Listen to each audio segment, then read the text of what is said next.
This is a genuine question for my libertarians out there.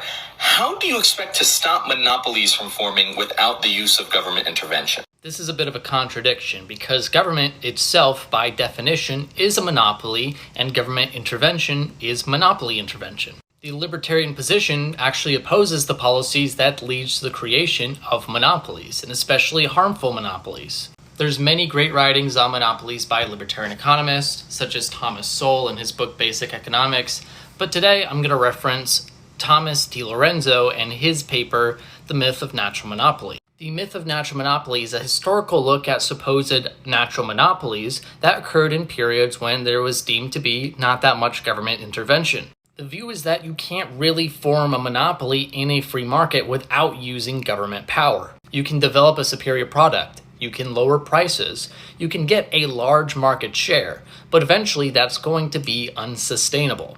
And it's especially difficult to get that on a large scale without a significant amount of help.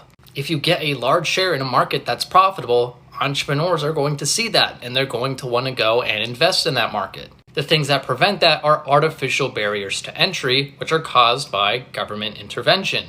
Not only that, but things like copyright and patents, which basically award monopolies to companies. The government is the biggest creator of monopolies by far, both in terms of government monopolies and in private monopolies. DiLorenzo points out there is no evidence of the natural monopoly story ever having been carried out, of one producer achieving lower long-run average total costs than everyone else in the industry, and thereby establishing a permanent monopoly. He discusses different arguments such as the limited space monopoly, which is, well, if there's limited space and there's not enough room for other firms to come in, then you're going to have a monopoly.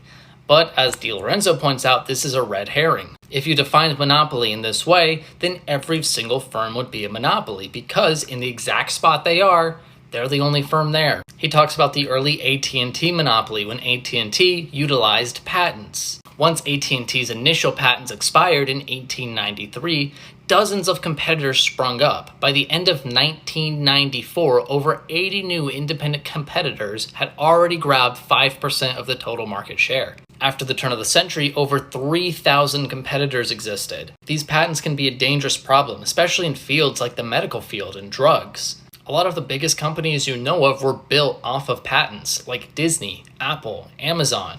They were built off of billions of dollars in government subsidies. The libertarian answer for how you prevent monopolies is don't create monopolies. It's that simple. If you guys want to check it out, I'll link the entire paper in my link tree.